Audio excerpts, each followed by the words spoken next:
Record dry weather struck the U.S. West Coast in late 2019, extending to January and February 2020, prompting initial concerns from the state government and the press. Similar conditions were reported throughout the West Coast as well. On March 22, a state of emergency was declared by California Governor Gavin Newsom due to a mass die-off of trees throughout the state, potentially increasing the risk of wildfire. Oregon officially declared the start of their wildfire season that same month. Despite light rain in late March and April, severe drought conditions persisted, and were predicted to last late into the year, due to a delayed wet season. After fires began in Washington in April, several more fires occurred throughout the West Coast, prompting burn ban restrictions in Washington and Oregon, come July. California was the first to prepare, with Governor Gavin Newsom declaring a state of emergency on March 22. April saw the beginning of wildfires in the West Coast, as Washington experiences two fires, the Stanwood-Bryant Fire in Snohomish County 70 acres and the Porter Creek Fire in Whatcom County 80 acres. The Oregon Department of Forestry declared fire season beginning July 5, 2020, signaling the end of unregulated debris burning outdoors, a major cause of wildfires. Between July 16 and July 30, the Washington State Department of Natural Resources (DNR) and many county governments, including Mason, Thurston, King, Pierce and Whatcom counties, issued fire safety burn bans due to elevated risk of uncontrolled fires. In late July, a brush fire in Chelan County, the Colocum Fire, burned at least 3,337 acres, 1,350 hectares, and caused homes to be evacuated. A fire on the Colville Reservation near Nispelum called the Greenhouse Fire burned at least 5,146 acres, 2,083 hectares, and caused the evacuation of the Colville Tribal Corrections Facility and other structures. Between August 14 and August 16, Northern California was subjected to record-breaking warm temperatures, due to anomalously strong high pressure over the region. Early on August 15, the National Weather Service for San Francisco issued a fire weather watch highlighting the risk of wildfire starts due to the combination of lightning risk due to moist, unstable air aloft, dry fuels, and hot temperatures near the surface. Later that day, the fire weather watch was upgraded to a red flag warning, noting the risk of abundant lighting already apparent as the storms moved toward the region from the south. In mid-August, the remnants of Tropical Storm Fausto interacted with the jet stream, resulting in a large plume of moisture moving northward towards the west coast of the U.S., triggering a massive siege of lightning storms in Northern California, and setting the conditions for wildfires elsewhere.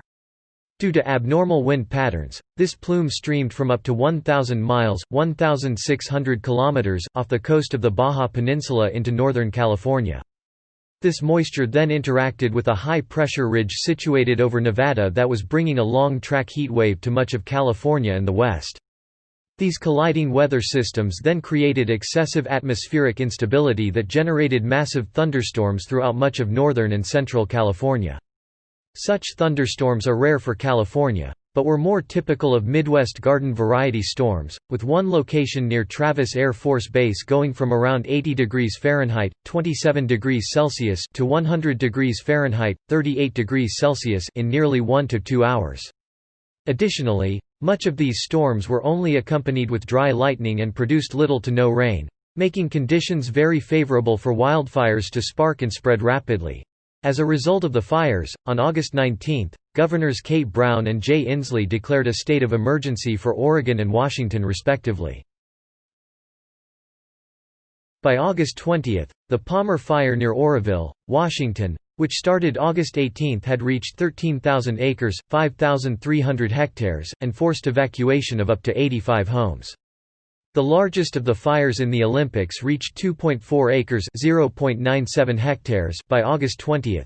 The Evans Canyon Fire, a few miles north of Natchez, began around August 31 and expanded to tens of thousands of acres, shut down Washington State Route 821 in the Yakima River Canyon, burned several homes and caused hundreds of families to evacuate, and caused unhealthy air quality in Yakima County.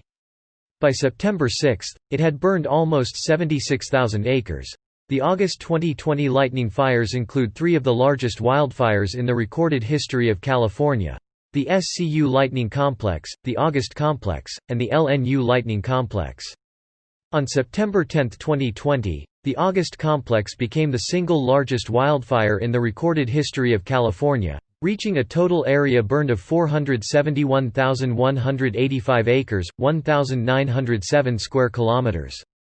Then, on September 11, it merged with the Elkhorn Fire, another massive wildfire of 255,039 acres, 1,032 square kilometers, turning the August complex into a monster wildfire of 746,607 acres, 3,021 square kilometers. In early September 2020, a combination of a record-breaking heat wave and Diablo and Santa Ana winds sparked more fires and explosively grew active fires, with the August complex surpassing the Mendocino complex to become California's largest recorded wildfire. The North complex increased in size as the winds fanned it westward, threatening the city of Oroville, and triggering mass evacuations. During the first week in September, the 2020 fire season set a new California record for the most area burned in a year at 2 million acres. As of September 13, 3.2 million acres had burned in the state. On September 7, a historic fire event, with high winds resulted in 80 fires and nearly 300,000 acres burned in a day. Malden, in the Palouse country of eastern Washington, was mostly destroyed by one of the fires. By the evening of September 8, the Cold Springs Canyon and adjacent Pearl Hill fires had burned over 337,000 acres, 136,000 hectares, and neither was more than 10% contained. Smoke blanketed the Seattle area on September 8 and caused unhealthy air conditions throughout the Puget Sound region, and affected southwest British Columbia. The cities of Phoenix and Talent in Oregon were substantially destroyed by the Alameda Drive fire. Statewide, at least 23 people have been killed. On September 11, authorities said they were preparing for a mass fatality incident. As of September 11, 600 homes and 100 commercial buildings have been destroyed by the Alameda Drive fire. Officials stated that the Alameda Drive fire was human-caused.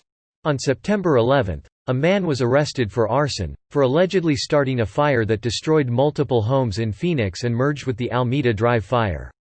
A separate criminal investigation into the origin point of the Alameda Drive fire in Ashland is ongoing. As of September 11, about 40,000 people in Oregon had been instructed to evacuate, and 500,000, accounting for about 10% of the state's population, had received instructions to prepare for evacuation, being under a level 1, 2, or 3 fire evacuation alert.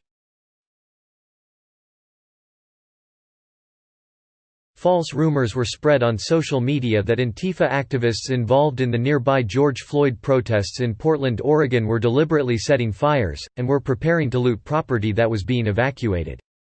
Some residents refused to evacuate based on the rumors, choosing to defend their homes from the alleged invasion.